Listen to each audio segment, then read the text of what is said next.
Boa tarde a todas e todos. Muito obrigado pela presença.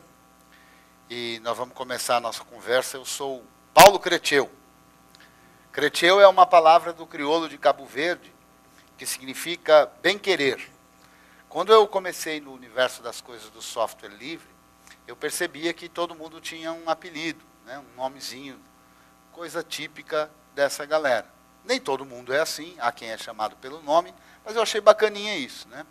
E eu acabei por usar esse nome porque lá no passado eu tinha um dia tentado fazer uma conta num negócio chamado BBS, que naturalmente a maior parte das pessoas aqui jovens talvez nem saiba, a não ser pelos livros de história, do que se trata. E eu fui fazer o registro do nome, não é? O login. E Paulo, tem algum Paulo aqui? Paulo é um nome, ó, pronto, um amigo Paulo. Paulo é um nome bastante comum, né? Especialmente em países latinos, né? Então, Paulo não tinha, eu não gostava de Paulo isso, Paulo 64, Paulo 35. Aí eu resolvi pensar e escolhi esse nome. Muito bem, eu só usava esse nome para o login desse BBS. Com o tempo, isso se transformou na minha alteridade, numa nova identidade, a minha identidade no software livre. Aqui nesse espaço, pelos corredores, aí, há quem me conheça e que eu conheço, e que me chama de Creteu, e não faz a menor ideia de que o nome que eu tenho no meu registro é Paulo. Então, é um nome que passou a ser realmente uma identidade, né? É muito curioso, a título realmente de curiosidade, porque essa palavra Creteu é usada pelos cabo-verdianos. Quando um cabo-verdiano gosta de uma cabo-verdiana, ou um cabo-verdiano gosta de um cabo-verdiano, ou uma cabo-verdiana gosta de uma cabo-verdiana, ou uma cabo-verdiana gosta de um cabo-verdiano, ufa, tentando ser separado dos gêneros aí, né? Eles se chamam assim. Então, boa em Creteu, você é o meu bem-querer, você é o meu amor, ou coisa parecida. Então, para um cabo-verdiano, ou uma cabo-verdiana, me chamar de Creteu, talvez seja um pouco difícil, porque vai dar uma conotação completamente diferente. Mas entre os brasileiros não há problema, não. Todo mundo, meninos e meninas, me chamam de Creteu. A proposta dessa palestra é na tentativa de ajudar a todos que estão do lado daqueles que precisam de ajuda e também do lado daqueles que querem ajudar.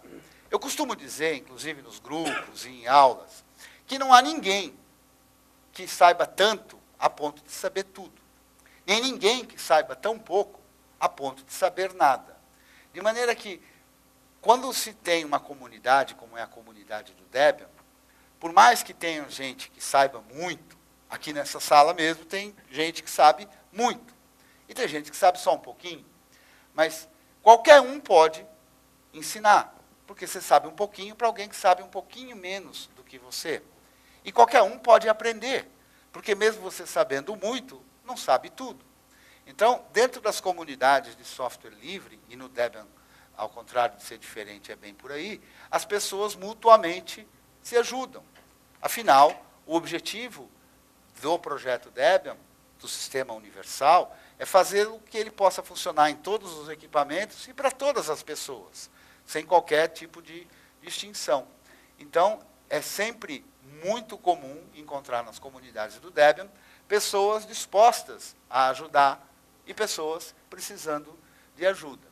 No entanto, com as comunicações sendo feitas com várias ferramentas, como as ferramentas de comunicação instantânea, como o Telegram, o Riot, o Briar, e aquele outro também que eu não gosto muito, mas que, enfim, que grava todas as conversas, e etc., né? Mas que talvez seja o mais popular. Mas todas essas comunicações se dão de uma mesma forma. Elas têm uma característica. E a proposta dessa palestra, então, é a gente tentar destrinchar um pouco disso, para que essa comunicação possa se dar de uma maneira melhor e ficar mais fácil para as pessoas obterem ajuda e mais fácil para as pessoas ajudarem. Então, para começar, eu vou reavivar na cabeça de todos, e eventualmente algum que tenha dúvida, alguns conceitos. O primeiro deles, que eu considero um dos mais importantes, é o que é software livre. Então, software livre é qualquer software cuja licença garanta 4 princípios que são chamados as 4 liberdades essenciais dos usuários, que são as seguintes. A liberdade 0, que é a liberdade de poder usar o programa para o fim que você desejar. A liberdade 1, que é a liberdade que garante que você pode entender como o programa funciona e, se você achar adequado, modificar o programa para que ele possa atender às suas necessidades. A liberdade 2 é a liberdade de distribuir cópias iguais às que você recebeu daquele programa. E a liberdade 3 é a liberdade de poder distribuir a sua versão modificada, caso você deseje, caso você tenha modificado. Qualquer software que tenha uma licença que respeite esses 4 princípios, a gente chama de software livre. Essa definição é uma definição que foi elaborada pela Free Software Foundation, pela Fundação do Software Livre.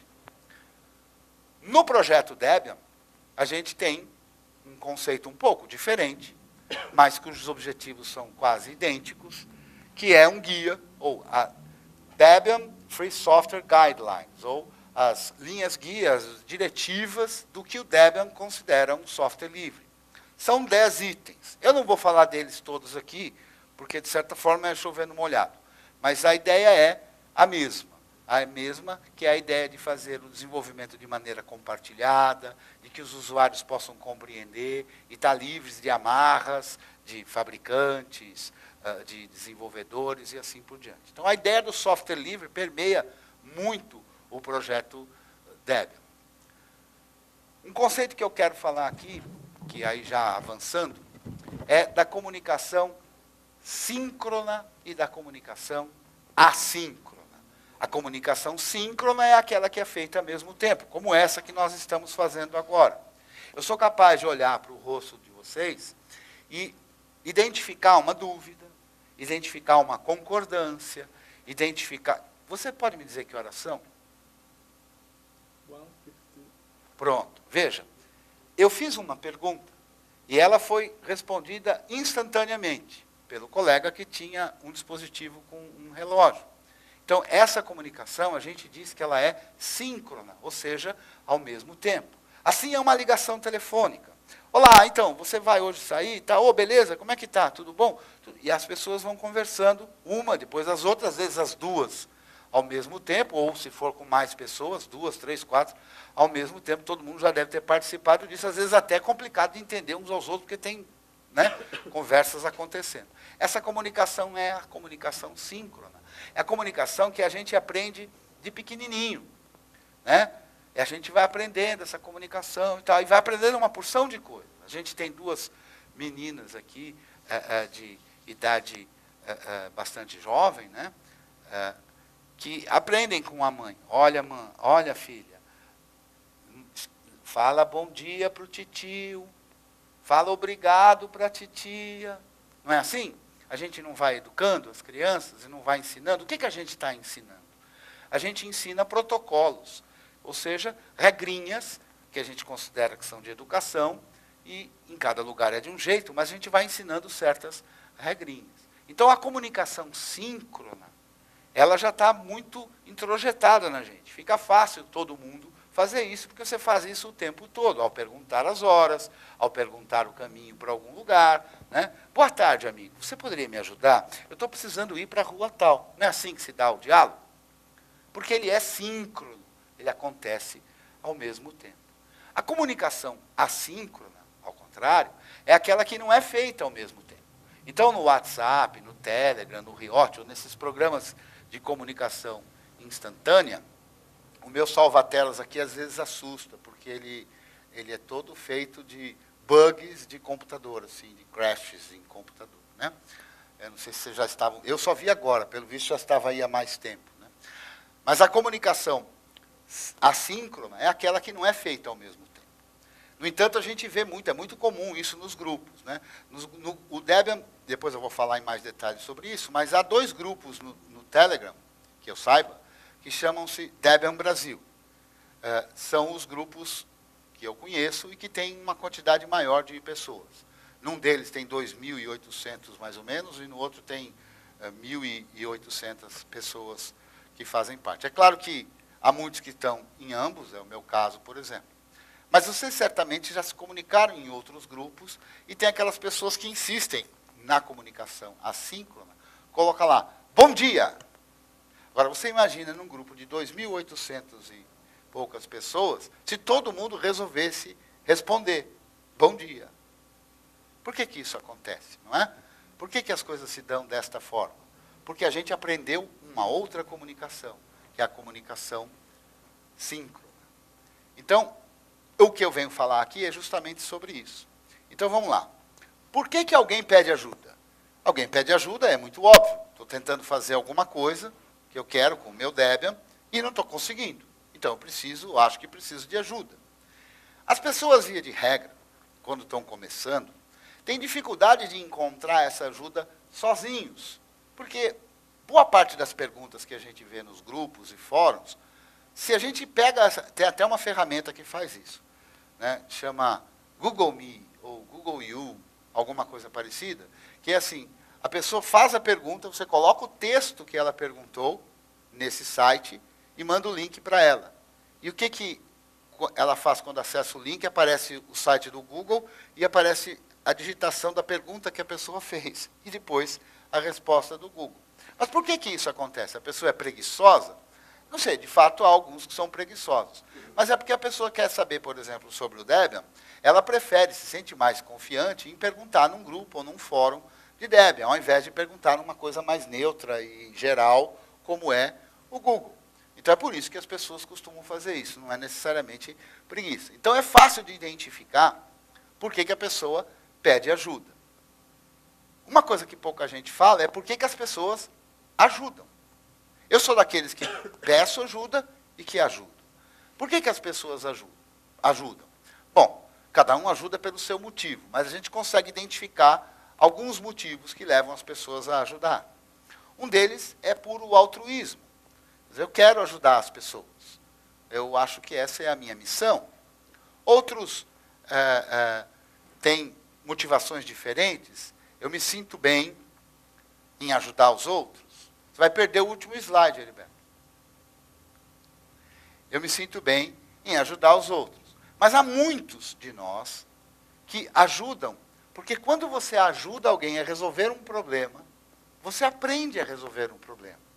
Porque quem tem, digamos assim, confiança, já se sente bastante confiante em trabalhar com o Debian, sabe que vai poder ajudar uma pessoa, mesmo que ela nunca tenha passado por aquele problema.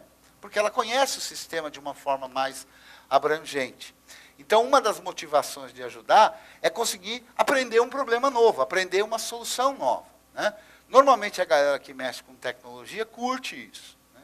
Costuma ser comum aos profissionais de tecnologia resolver problemas, né?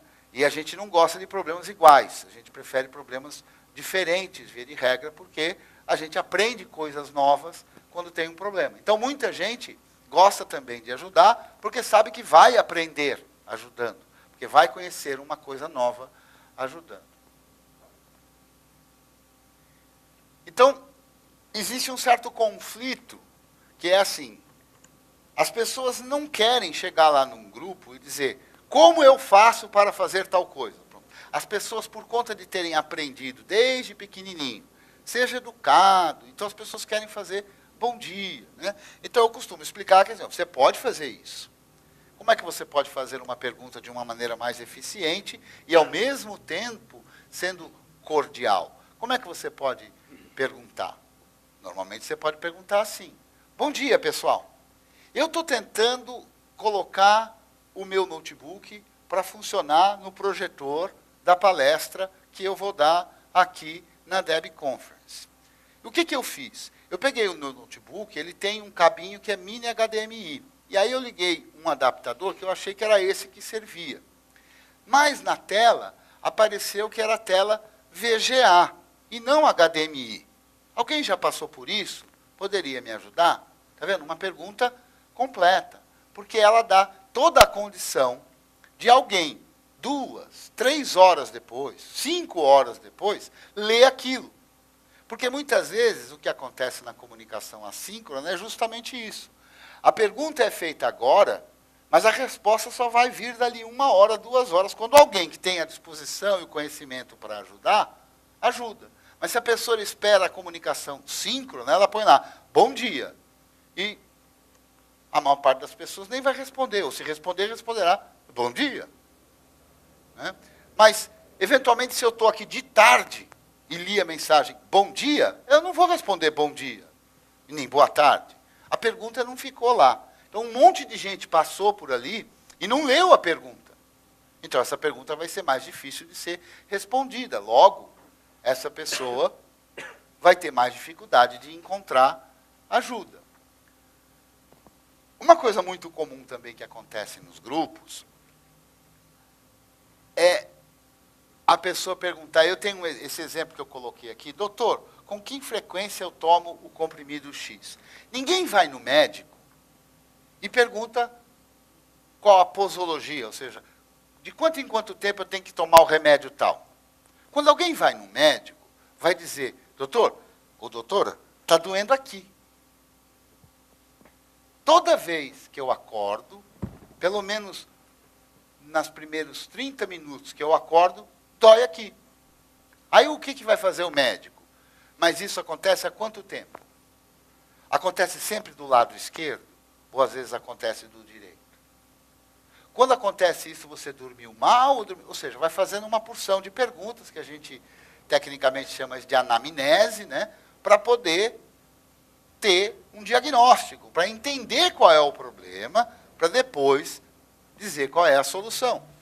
Mas a gente encontra nesses grupos muita gente que, embora não tenha conseguido, embora esteja precisando de ajuda, já chega com a solução pronta, querendo muitas vezes apenas o aval. Né? Então a ideia é que a gente fale sempre do sintoma, né? Para que a gente possa ter mais facilidade de encontrar alguém disposto a ajudar. É muito educado uma pergunta num grupo ter alguma coisa como o que está acontecendo.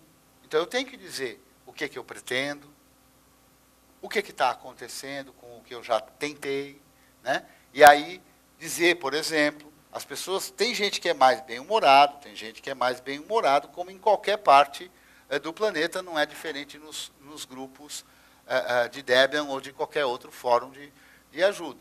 Mas é comum, agrada a quem vai ajudar, você dizer o que já pesquisou, o que você está encontrando. Por quê? É uma educação que a gente aprende. Né?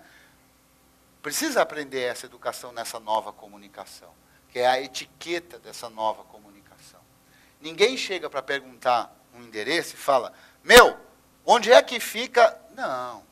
Você pode falar o boa tarde, vai dizer, olha, eu estou querendo ir lá na conferência do Debian, é lá na Universidade, acho que Federal do Paraná, ou UTF alguma coisa. Você sabe onde fica? Não é assim que a gente faz a coisa? Aqui deve ser da mesma forma, com cordialidade, mostrando que a gente está trabalhando, se empenhando em facilitar a vida de quem quer nos ajudar. Nos grupos, a gente encontra muita gente que chega perguntando como se ele enxergasse naquelas pessoas que estão para ajudar, não companheiros e companheiras que usam um mesmo sistema operacional e que mutuamente se ajudam. A gente percebe que tem muita gente, porque não foi educadamente para isso, pensa que aquilo é um fórum de respostas que está lá exclusivamente um staff de pessoas prontinho para responder a dúvida que ele tiver, na hora que ele tiver dúvida, sem que ele pesquise nada, sem que ele esclareça qual é a dúvida de fato. Né? Então, a gente encontra muito esse tipo de coisa. Pior ainda, nesses grupos se usa a escrita. E, hoje em dia, a escrita é muito menos usada do que foi usado em outros tempos. Sem querer falar de saudosismos, né? Mas a gente percebe, num público fundamentalmente jovem, que tem dificuldade com a escrita. Então, por exemplo, não usa vírgula, não usa ponto de interrogação para distinguir uma afirmação de uma pergunta e por aí afora. Então, a ideia é que a gente precise treinar, se empenhar em escrever a nossa dúvida, a nossa pergunta, com clareza, tomar cuidado com certas abreviações, usar vírgula, usar pelo amor de Deus, ponto de interrogação. Porque isso acaba evitando uma porção de confusões.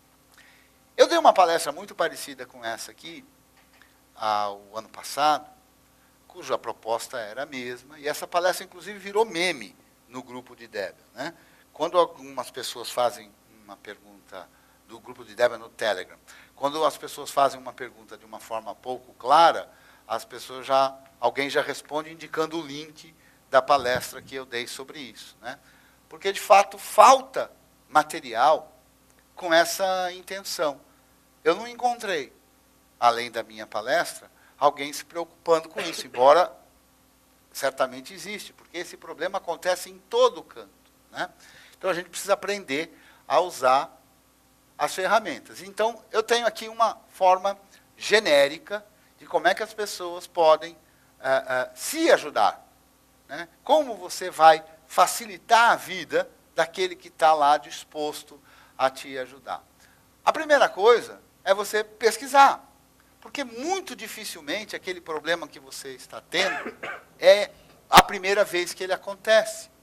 É muito provável que outras pessoas já tenham passado por esse problema. Então, é fundamental fazer pesquisa. Isso tem duas questões que são importantes. Quando a gente pesquisa na tentativa de solucionar um problema, a gente acaba por aprender. Porque a gente não encontra uma resposta de imediato exata para o nosso problema. Então, isso vai facilitar a gente ir aprendendo, e aprendendo a usar o sistema operacional que a gente resolveu usar. Então, eu fiz aqui um pequeno guia básico de como solucionar, muito básico, é claro, de como solucionar problemas, né?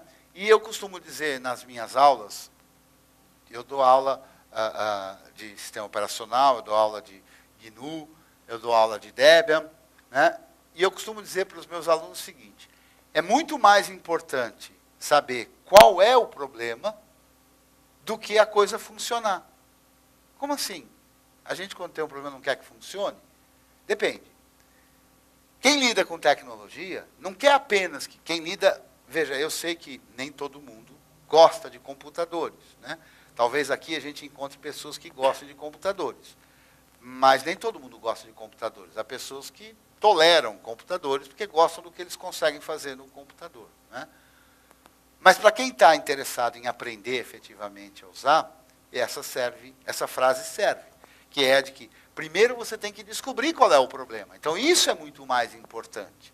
Porque à medida em que você descobre efetivamente qual é o problema, isso vai facilitar você conhecer mais o seu sistema, o sistema que você está resolvendo usar. Apenas funcionar de maneira aparentemente aleatória, e a gente encontra gente que faz isso, né? A pessoa tem uma certa preguiça de querer entender e vai tentando qualquer coisa que ela vai encontrando em qualquer fórum, às vezes dicas muito boas, mas antigas. A internet é uma coisa fabulosa, mas a gente tem que tomar certos cuidados, né? Eu pergunto lá, como é que eu faço para fazer funcionar no Debian tal coisa? Por exemplo, eu coloco no meu buscador, no meu site de pesquisas, eu coloco essa pergunta. Eu posso encontrar uma resposta de 2010. E em 2010, a forma de resolver esse problema era diferente da forma de resolver esse problema hoje, até porque o sistema evoluiu, mudou. Então, tem gente que vai tentando qualquer coisa lá e, de repente, até funciona. Mas ele não sabe por quê. Ele não sabe nem qual era o problema. Então, se ele enfrentar esse problema de novo, ele vai ter que passar por todo esse processo. Ou seja, ele não cria uma base de conhecimento. Vai ser muito difícil, se ele fizer assim, ele ajudar uma outra pessoa. Se aparecer depois de um tempo alguém com exatamente o mesmo problema que ele passou, ele não tem como ajudar, porque ele não entendeu o problema. Ele não entendeu o que ele fez para solucionar. Então, é importantíssimo perceber esse conceito de que, se eu descubro o problema, eu entendo melhor o sistema, eu vou ter mais facilidade de resolver os problemas que vão vir depois, ou as dificuldades que eu vou ter para fazer alguma coisa. Legal. Outra coisa também muito comum em todos nós técnicos, é que a maior parte das vezes o problema é bem menor do que a gente imagina. Parece que há uma tendência na galera de tecnologia a ser muito catastrófica, sabe? catastrofista, na verdade, ou seja, que acha que o problema é enorme, né? Então, eu já peguei circunstâncias assim, mais de uma vez, que o sujeito está fazendo uma instalação de alguma coisa e não está funcionando a rede. Ele não consegue a rede. Mas acontece que naquela semana estavam mexendo nos servidores lá, então o cara já acha que o problema está todo grande, enorme, e ele em nenhum momento para ver se o cabo de rede está conectado. A gente deixa passar, no afã de resolver problemas, a gente deixa passar os detalhes mais simples, né? Tipo, a televisão não liga. Ai, o controle. Oh, meu Deus, será que quebrou isso? Você experimentou ver se ela está ligada na tomada? Às vezes a solução é muito simples. Então, como é que se faz isso? Com calma, com paciência. Então, eu tenho que ter calma para resolver o problema. Eu preciso investigar. Esse é um problema que a gente percebe nos fóruns e que é muito grave. Então, eu gosto de dizer para os meus alunos assim, olha, você está diante de um problema, então use o estetoscópio, não use o bisturi. Então, o que você deve fazer num problema? Investigar, ler coisas, descobrir, usar o sistema para ler os logs, que a gente chama, as mensagens que aparecem lá no sistema, ou seja, sem bisturi, sem mudar nada, sem mexer num arquivo, sem rodar um programa que reformata, que refaz isso, que refaz aquilo. Não, calma. Não ponha o bisturi, não tente mexer no objeto que você está vendo o problema. Tente apenas analisá-lo. Então, comece pela análise, investigando. Não mexe em nada. Só fica olhando. O arquivo que eu imagino que ele esteja lá, ele está? Vamos ver. Vou dar o comando para ver se ele está lá. Ah, ele está lá. Puxa, será que... Vamos lá olhar. Pô, será que... Vamos lá olhar. Mas não mude nada. Porque na hora que você muda, você alterou as condições do seu problema. E isso pode dificultar a compreensão do problema. Isso é um... Eu sei que aqui eu não estou falando, não estou inventando a roda, não estou falando nada assim de mega extraordinário, mas serve esse conceito básico que facilita a pessoa conseguir a ajuda na hora. Muitas vezes, os usuários têm uma preguiça. É natural, eu entendo, já fui assim também, né? Eu, como não gosto do Windows, eu costumo dizer que isso é resquício do Windows, né? Eu me lembro que quando usava isso, a última vez que eu usei foi o Windows 98. De lá para cá nunca mais usei nenhum Windows, né? Eu uso o Debian desde 2001 e o último que eu tive, o Windows que eu tive foi o Windows 98. E as mensagens lá naquele sistema, elas são muito pouco esclarecedoras, né? Algo do tipo assim, este programa executou uma operação ilegal e será fechado, né? Uma vez a minha mãe olhou aquilo, filho, o que você anda fazendo, hein? Esse negócio de operação ilegal aí, hein? Que diabo é isso? Então elas são um pouco esclarecedoras, então as pessoas, talvez daí, ou talvez por outras razões, não leem as mensagens. Por exemplo, eu vou dar um comando aqui, RM palestra, que é apagar a palestra. Aparece uma mensagem. Então, eu tentei fazer um negócio, e aí eu digo lá na ajuda, olha, eu tentei remover o palestra e não aconteceu, não deu. Mas o que aconteceu? Não aconteceu nada, não apareceu nada, só não removeu. Mas não tem nenhuma mensagem? Não, tem lá, deixa eu ver. Está lá, não foi possível. A pessoa tem preguiça. Então tem que treinar essa calma, né? Conter a ansiedade e ler. Olha, como é que eu pergunto isso? Olha, é o seguinte, eu estou com um terminal aberto, eu quero remover um diretório que chama palestra. Daí eu dei o comando RM palestra. E apareceu uma mensagem aqui. Não foi possível remover palestra.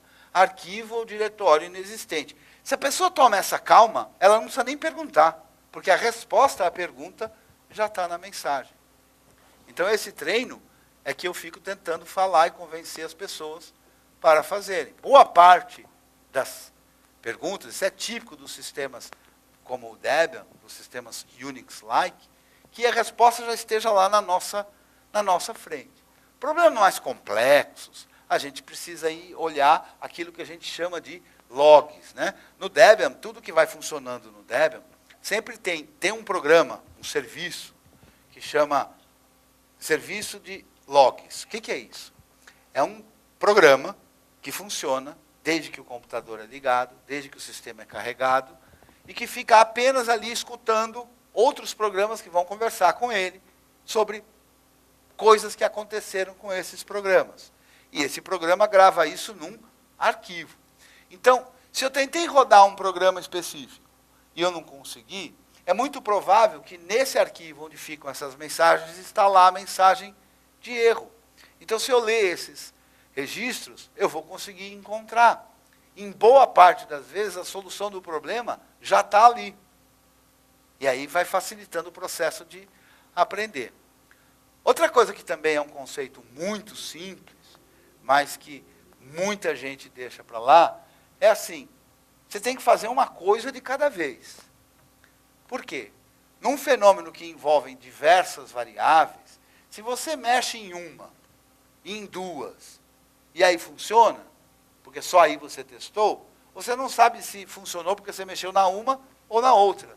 Então, se você já tentou diagnosticar o problema, está um pouco difícil, e você lê num fórum, alguém te dá uma dica, olha, altere tal coisa. Então, altera aquela tal coisa e testa. Não funcionou. Se não funcionou, retorna aquilo para a condição original. Porque senão você colocou uma nova variável. Você colocou um novo problema. O problema já não é mais o original. Então é preciso ter essa paciência. Eu sei que para muita gente é difícil, mas eu recomendo que isso seja feito. Eu gostaria também de contar para vocês algumas coisas que acontecem, né? E que às vezes são constrangedoras, né? Por exemplo, tem uma coisa que acontece já com muita gente, a mim deixa assim, eu fico um pouquinho chateado, porque como eu falei, daquelas várias formas de pessoas que ajudam, né? Eu gosto de ajudar porque eu me sinto bem e porque eu aprendo, né? Então, o que acontece? Eu chego lá e vejo lá uma mensagem. Olha, eu fiz isso, eu fiz aquilo, eu estou com um problema assim, assado, eu não faço a menor ideia de como é o problema. Eu vou dar uma pesquisada para ajudar a pessoa, né? Aí eu vou lá, pesquiso e tal. Olha, você precisa fazer isso assim, assim, e me dá a mensagem que aparece. Aí a pessoa responde, ah, ok, legal. Então amanhã, quando eu chegar no escritório, eu vejo isso e mando para você. Poxa, se a pessoa não tem a disponibilidade naquele tempo, não tem nenhum problema.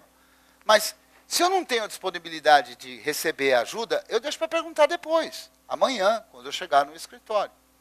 Porque é muito frustrante para alguém que está querendo ajudar, o cara já se empenhou. Então, uma pergunta, se não é naquele tempo, não tem problema, deixa para depois, né? Mas é muito desagradável isso para quem está querendo ajudar. Quer dizer, eu, como tantos outros, aí eu gastei já 5, 10 minutos pesquisando um problema que não é meu, que é de uma outra pessoa, que eu tenho todo o interesse de ajudar, e na hora que eu preciso de um retorno, né, não tem, porque a pessoa não estava disposta naquele momento, né? Isso é muito chato. A gente fica triste, poxa, não consegui ajudar, que coisa chata, né? Bom, tem alguns lugares específicos para a gente obter ajuda com o Debian, que são esses links aqui que eu recomendo, né? A gente já está chegando na parte final, então onde é que a gente pode obter ajuda? No Debian, no projeto Debian, há diversas listas de discussão. Nesse site, debianbrasil.org.br/lista, tem lá um monte dessas listas de discussão. Lista de discussão é um grupo de e-mail, tá? Então, é uma forma que você envia um e-mail para a lista e pessoas que acompanham essa lista recebem esse e-mail e, eventualmente, aparece alguém lá que sabe ajudar, que está podendo ajudar naquele momento e ajuda. Para as pessoas assim, com um pouco mais de fios brancos de cabelo, as pessoas têm uma certa predileção por isso, porque fica mais fácil encontrar outras perguntas, né? Nessas listas, a gente consegue pesquisar em e-mails antigos, né? Então a gente consegue ver que alguém já passou por esse problema no passado e não precisa perguntar de novo. Na comunicação via WhatsApp, Telegram, etc., a comunicação assíncrona nos chamados comunicadores instantâneos, é muito mais difícil de pesquisar as perguntas anteriores. Então, as listas são interessantes para isso. Os canais de IRC, IRC, para quem não conhece, é uma ferramenta como fosse essa de comunicação instantânea, né? É uma das mais antigas, se não a mais antiga. ultra disseminado o uso disso, tem listas para todos os assuntos em IRC. Nesse endereço que eu passo aqui, debianbrasil.org.br/IRC, tem lá alguns canais de IRC, onde há pessoas dispostas a ajudar em diversos assuntos do Debian. No Telegram, os dois grupos que eu falei são esses aqui, que é o Debian Brasil e o Debian BR. Né? Todos esses grupos têm bastante usuários de Debian, tem desenvolvedores do Debian, tem, enfim, simpatizantes do Debian, pessoas dispostas a aprender, dispostas a ajudar. Então, para a gente concluir, a ideia é que não existe uma receita única, mas que a gente precisa se esforçar um pouquinho para aprender uma nova forma de comunicar, e comunicar bem, agradando os outros, facilitando o processo da gente encontrar ajuda. Já que a gente está no fim, eu queria deixar um espaço para fazer uns agradecimentos, né? Antes de liberar para umas perguntas, eu queria mostrar umas coisinhas aqui, que é o meu blog, que é o Creteu Videoblog, que também pode ser encontrado lá no YouTube, tem algumas aulas sobre rede, sobre o Debian. Eu gosto de agradecer também essas duas figuras sempre, que são o papai e a mamãe, usuários de Debian, né? Aí você vai dizer, poxa, será que eles lidam com tecnologia? Não, não lidam com tecnologia, não. Então, eu costumo dizer que assim, poxa, mas então eles escolheram usar o Debian? Não, eles não escolheram usar o Debian. Do mesmo jeito que eu não escolhi a comida que eu comia quando eu tinha 2 anos de idade, né, porque eu não tinha discernimento suficiente para poder escolher, eu escolhi para eles. Né. O meu pai é um que fala muito bem do Debian, porque ele usava o Windows, sabe? Aí ele usava o Windows, usava editor de texto, usava software de desenho, que ele usa ainda o AutoCAD, usava não sei o que lá. Aí assim, o primeiro dia que ele foi tentar ver um vídeo e não conseguiu, com o Media Player, eu instalei para ele um outro Media Player. Teve um problema com outro, eu instalei um outro. Bom, teve um dia que todas as ferramentas que ele usava para fazer as coisas era software livre. Aí nesse dia eu troquei o sistema operacional e ele passou a usar Debian. Os contatos comigo podem ser feitos tanto no site, essa palestra, slides das palestras que eu tenho, está em creteu.com.br/palestras. Se quiser falar comigo no Twitter, eu sou o @creteu. O meu e-mail é creteu@gmail.com. Fala, Samuca.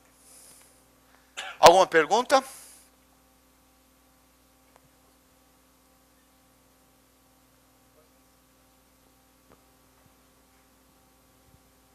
Esse momento é um momento crucial de toda a apresentação.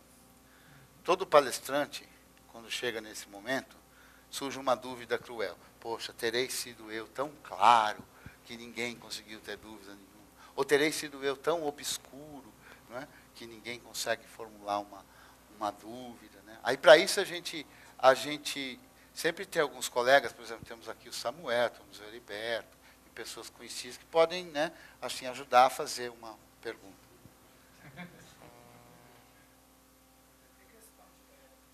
Ah, esse tal de Debian, não é? Eu não quis entrar nas palestras que vão vir à frente, né? Aliás, eu tenho uma palestra, Heriberto, que também tem uma videoaula, não sei se você teve a oportunidade de ver, que chama Debian D o quê? Deixa eu achar aqui.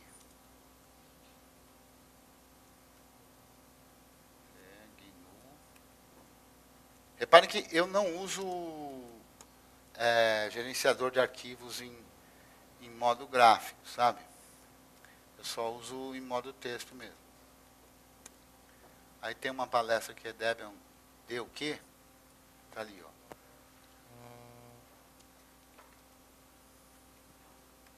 Não sei se você já teve a oportunidade de ver isso, Heriberto. Cadê ela? Debian, tracinho D. E nessa palestra que eu falo com mais detalhes o que é o Debian, tem esse slide aqui importantíssimo. E assim fica de público e na sua presença, né, que eu agradeço ao Heriberto Mota, que foi meu sponsor no projeto Debian, um orientador, um estimulador e tantos outros adjetivos que a gente poderia colocar aqui. Obrigado. A minha entrada no Debian tem... não sei se é bom ou ruim para o projeto Debian, mas você é responsável pela minha entrada no Debian. Né? Aí o Debian é que tem que dizer se isso é, mas o fato é esse. Ok. Então eu gostaria de agradecer a presença de todos e todas e dizer que eu estou andando por aí pelos corredores à disposição para trocar ideias, informações, né, aprender e ensinar um pouco também. Thank you, everybody. Thank you.